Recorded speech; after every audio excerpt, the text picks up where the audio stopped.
Now, this is a story that really caught my eye this week. Two Just Stop Oil protesters who scaled the Dartford Crossing Bridge last year have been jailed. Morgan Trolan, 40 years old, of Islington, North London, and Marcus Decker, 34, of no fixed address, were suspended over the QE2 bridge for about 37 hours in October. The pair argued during the trial it was a peaceful protest, but they were found guilty of causing a public nuisance. Now, Trolan was jailed for 3 years and Decker for 2 years and 7 months.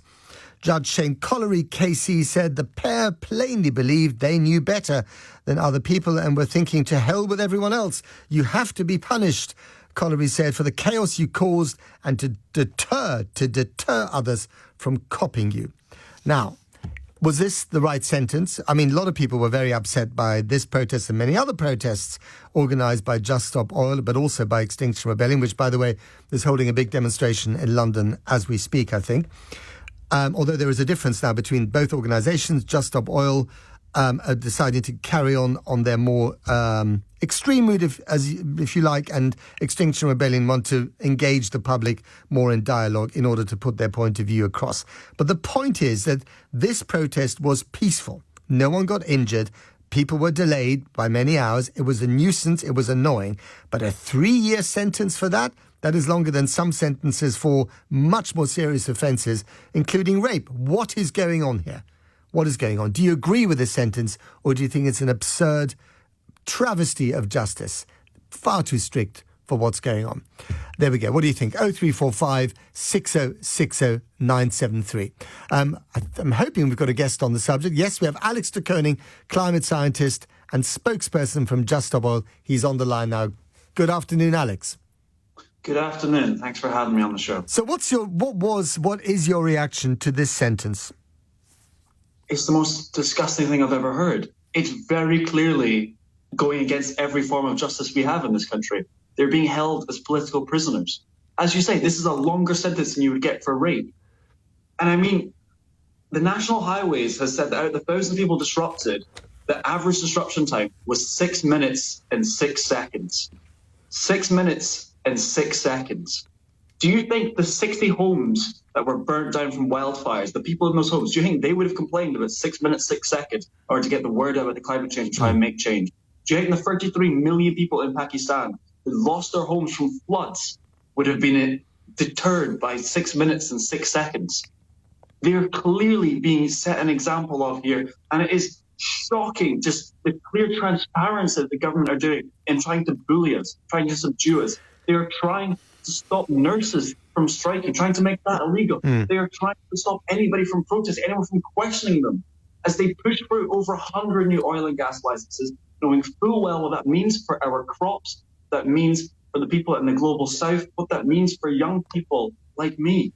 So, I mean, again, the judge was very clear, wasn't he? He said this is to deter others from copying you. Do you think that's what will happen? Do you think it will deter others, or will it have the opposite effect? I think people will realise how insane it is what's happening in the world right now. The fact that people are getting prison time for even talking about the climate crisis in a courtroom. I cannot even begin to comprehend how... Well, no one's getting prison time for talking about the climate crisis. And they were disrupting the run of daily life. So that's what they're getting prison time for. Other people in insulate Britain have gotten prison time for even mentioning about the climate crisis. The government know that they are failing. They know that we are being effective. So they are trying to throw everything at us. They're trying to lock us up in order to make sure that ordinary people like us don't talk about that ending new oil and gas licenses. So Extinction Rebellion, as far as I can understand, have decided to take a different strategy. They want to engage the public more, persuade them more, rather than, gluing themselves to roads or stopping traffic, because they have said this is counterproductive. Do they have a point? I'm fully on board with what Extinction Rebellion are doing. I think we need to come at this from every single angle. Of course, we need as many people on the road as possible. And for all those people who have said, I agree with what you're fighting for, but I don't agree with your methods, you have no excuse now. Extinction Rebellion are on the street until Monday. Go out and join them. And then also come on a Just Stop Oil slow march from Monday It's a perfectly legal protest. We're going to be slow marching in the streets on to try and raise awareness about the clear, transparent criminality of the government. But Alex, the question I'm asking really is, is what Just Stop Oil is doing, is stopping traffic for, I know you mentioned 6 minutes and 6 seconds, but in other cases, it's been stopped for a little bit, for quite a bit longer. Is that the right way? Is annoying the commuter, as it were, the right way of putting your point of view across and actually affecting political change? Or is it counterproductive? Signing a petition, a proportionate response to the fact that our government is committing genocide right now. I'm sorry. Yes. You're saying signing a petition is effective? No, I'm saying, is signing a petition an effective way of stopping the government? Is going on a march an effective way of stopping the government? Is it proportional? But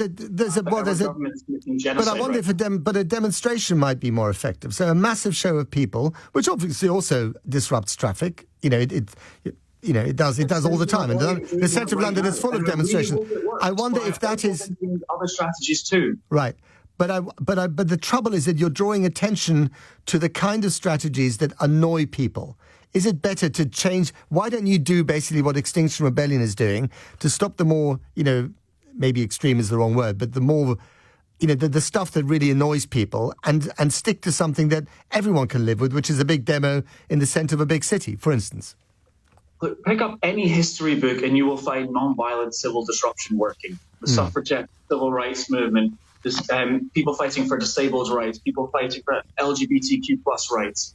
Any history book, but that's not what I'm here to talk about. We're talking about the travesty of two amazing people being held for 3 years for trying to raise awareness about the climate crisis. 3 years. Do you know how bad the situation is going to be when they get out in 3 years' time? Already last year, it was so hot that birds fell out of the sky. 20,000 people across Europe died from a single heat wave. Crops got set on fire in the fields. I don't know about you, but I can't eat fire. I am terrified about the fact that we are losing our food security over the next 10, 15 years. And yet we seem to be talking about strategies. We seem to be talking about this, that, everything else, except what's really happening right now. Yes, I hear what you're saying, and I totally understand your anger, and it is terrifying. What I'm about is trying to get the right political change here. In order to change the policy, to make sure that we get to net zero, to do all these things that politicians have pledged to do, you need pressure from below. You need pressure from voters and consumers and citizens. Is that what is happening right now? You do need pressure on the government. So why aren't you pressurizing them more? You have a huge platform. Why are you inviting politicians on and saying this is wrong? I've invited you on to make the case for Just Stop Oil. Politicians, don't tend to come on a Saturday morning, sadly. But there we go. To these politicians. Yeah. Why are we taking our anger to the people who have literally been paid £3.5 million by climate change deniers and fossil fuel lobbyists? And oh my God, I can't even begin to describe this. It just frustrates me so much. Like, why aren't we all trying to make more of a change? Everyone needs to be on the road right now. From the 24th of April, come join us with Just Stop Oil in a slow march and say that this is unfair. This is unjust. Okay, and to be clear, you have a different strategy to Extinction Rebellion, but you still support the way they're going about promoting the cause. Of course, and so should you, and so should everybody who's here right now. Come and join Extinction Rebellion this weekend, and then come and join Just Stop Oil afterwards. This is not a war between Extinction Rebellion and Just Stop Oil. This is a war between the upper classes and everybody else. We're still subsidising the fossil fuel industry with £236 million every single week during a cost of living crisis.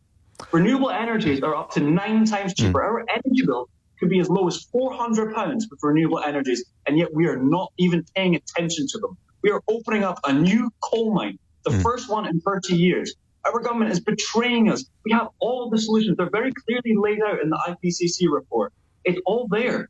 Ask any climate scientist like myself, and we will happily tell you, all the solutions are there. What we're lacking is political will. So the only sensible thing for people to do right now is come on the streets. Because we're not just fighting to lower emissions. We are fighting for a better world. A world with cleaner air, with warmer homes, subsidized public transport, that's not worth putting your money, putting your time, putting your body on the line for, then I don't know what is. I hope to see you all on the streets. Okay, so we all want to focus on the science because the science really matters, but we also are drawn to focus on the nature of the protest. So just finally and briefly, Alex, what will Just Stop Oil do this weekend with the London Marathon? Stop Oil are not disrupting the London Marathon. We never said what we would. This is a rumour that's being spread by the media because they don't talk about anything else than about the horrible situation that we're facing right now. The fact that we're running out of food in 15 years unless we make change. But if you're a runner in the London Marathon, you will not be stopped by a Just Stop Oil protester. Of course not. Okay. Why would we disrupt a charitable cause? Okay, all right. Why are we talking about food security instead? Okay, and we have Alex de Koning. Thank you very much indeed for coming on the programme. That's Alex de Koning, a climate scientist, spokesperson for Just Stop Oil.